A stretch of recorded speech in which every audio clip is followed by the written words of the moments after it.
Isang magandang araw mga kasari-sari. Ito na naman ang inyong probinsyanang Palawenyang tindera, si Ate Tintin. At syempre ilang araw akong nawala dahil malakas ang ulan dito sa amin. Dagdagan pa ng brand out na medyo mahaba-haba mga kasari. Pero pasalamat na lang kami kasi kahit na malakas ang ulan, hindi naman ganun kalakas katindi ang hangin. Yun na lang talaga ang pagpasalamat din mga kasari. Pero syempre kahit na umuulan, ngayon linggo, medyo okay na yung panahon, no? Pero parang nagbabadya pa rin siya, ay magchismis muna ako sa inyo mga kasari. Alam ko, yung iba nito ay apektado. Sabi nila hindi raw lahat maapektuhan. Pero alam ko, lalo na sa mga negosyante na hindi naman ganun kayaman, nag-uumpisa pa lang ng isang hakbang pasulong, ay maapektuhan ng mga ganito. Ano ba itong tinutukoy na Tintin? Pero bago tayo mag-umpisa, huwag niyong kalimutan, mag-subscribe ka na sa akin, sisi. Libre naman yan, pindutin mo na yan, please lang. At pakilike na rin ang aking video kung alam kong makaka-relate ka dito sa aking chichismis mga kasari. At syempre, pakishare naman kung hindi kayo busy, kaya umpisa na natin ang real talk at masaya nating chismis. Isang magandang araw mga kasari-sari. So, bago yan, syempre, may Facebook account sa Ate Tintin. Dalawin ninyo ako doon. Type nyo lang ay Ate Tin. Yung tong magmumukha na ito, na yung iba ay sawang-sawa na ang makikita nyo doon. Pero syempre, sa Ate Tintin ay ginagawa nating kwela lang yung usapan doon. Pero real talk yun mga kasari, no? Kaya ano pang inantay ninyo? Makita tayo doon sa Facebook mga kasari, no? Mag-follow na kay Ate Tintin. Eto na, yung chismis ko, no? Dahil linggo ngayon, syempre, pag-usapan naman natin yung mga nangyayari sa ating paligid. Kahit nasabihin na Ate Tin, hindi naman yan tungkol sa pagninegosyo. Hindi nga tungkol, pero apektado tayo at relate ka rin dito, sisi. Lalo na kung ikaw ay mahilig mag-ipon sa bangko. Ano tong tinutukoy na Tintin? Nabasa nyo na ba o napanood nyo na ba na papatawa na raw ng 20% yung lahat ng maglalagay ng pera sa bangko, yung mga time deposit. Ang may akda niyan si Sir Recto. Sabi niya, hindi naman daw lahat, karamihan naman daw tatnamaan ay mayayaman, pero tingin ko hindi eh. Kasi mga kasari, ito yung real talk, no? Tayong mga nasa masa ang pamumuhay, yung mga gustong makaahon ng paunti-unti. Pagka ikaw ay may perang 100,000 sa bangko, sa tingin mo mayaman ka na? Di ba hindi? Hindi ka pa mayaman. May 200,000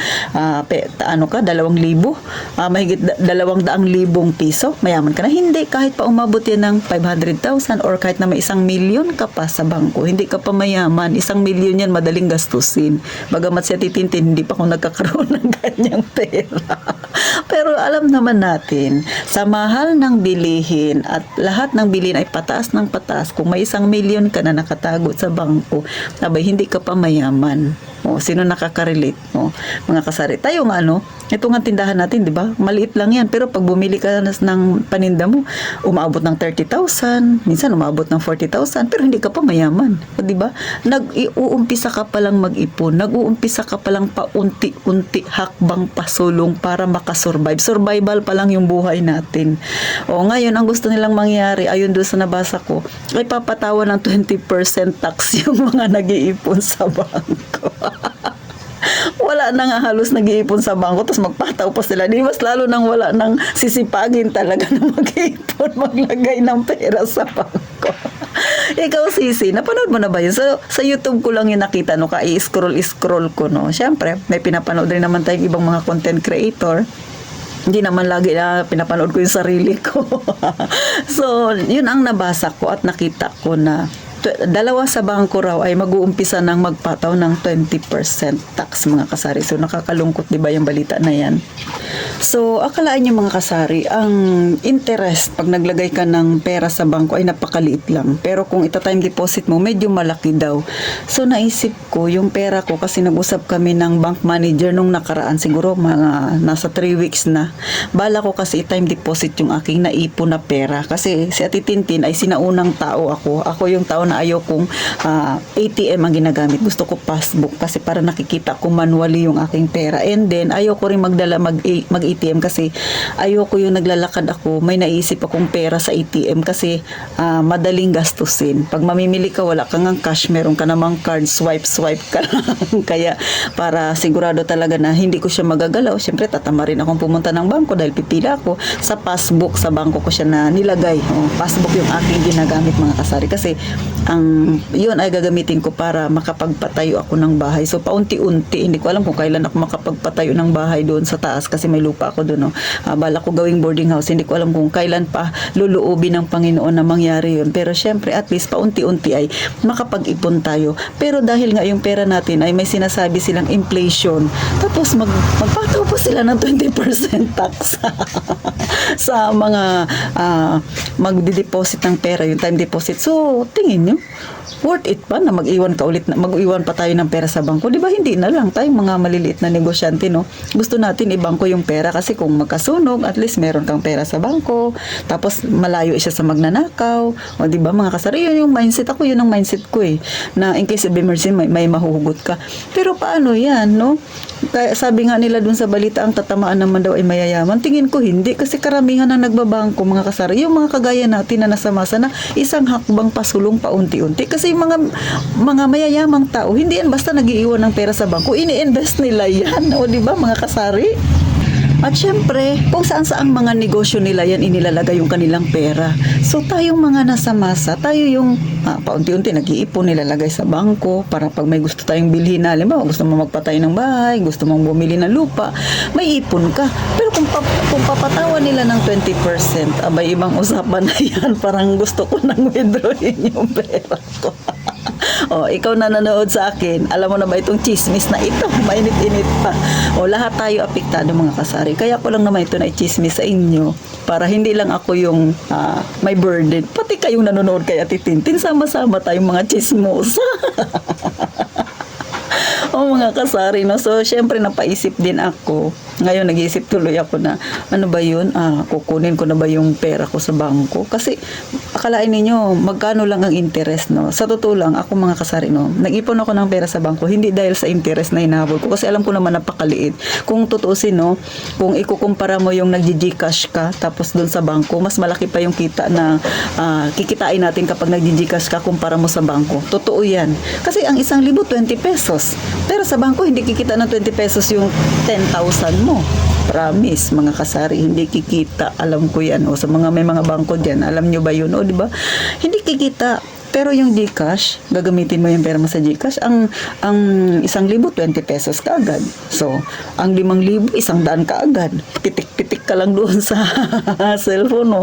Pero sa bangko, di ba, mga kasari? Tapos, ipapatawa nila ng 20% tax daw. So, hindi ko alam kung kayo ay aware na kayo dito sa balitang to. Pero ako kasi, nung isang araw ko lang siya na panood, scroll ko sa YouTube, no? And then, syempre sa Facebook, mga kasari. Pero, yung nabasa ko, dalawa sa bangko ay nagbabalak ng ipa-implement ito. Hindi ko alam kung kailan yung exact implementation nito or na-aprobahan na ba talaga. Pero yun yung nabasa ko. So, dalawa sa bangko yung magpapa-implement na.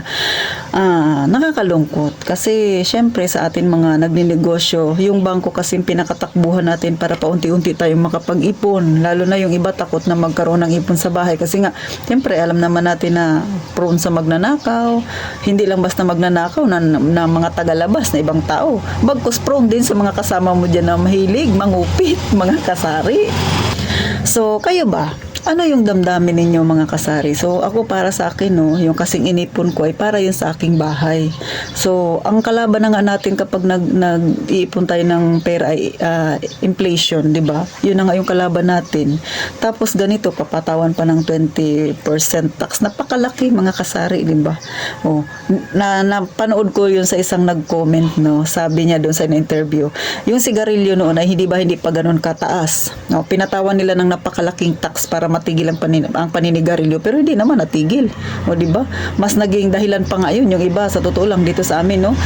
Hindi ko alam, no, kung sa inyo may ganyan din. Yung mga pinagbabawal na sigarilyo, minsan nakakalusot na. Dati, nagre-raid pa. Ngayon, dito sa amin, lantaran na may nagbebenta. Nung nakaraan nga, dito mayroong nagbebenta ng bawal na sigarilyo. Binibenta niya. Kasi hindi ako nagbebenta niyan. Tsaka, di ba, bawal yan. Talagang naprangka ko yung nagbebenta. Sabi ko, di ba, bawal yan? Baka mahuli kayo. Tapos, bebenta. So, ganun, di ba? ba?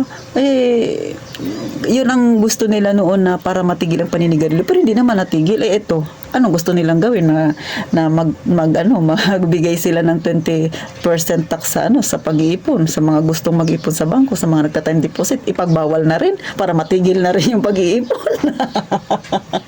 Hindi ko alam ito ha. Opinion ko lang naman. So yun lang yung napanood ko doon sa na-interview ng kasari. Pero nakakalungkot.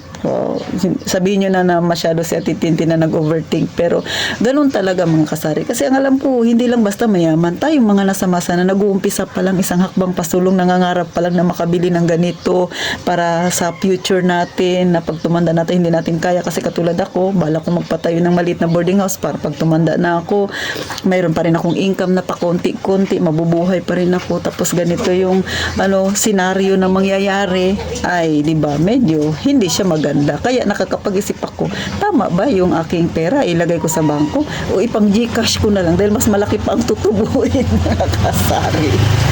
So, kayo na ang mag-isip.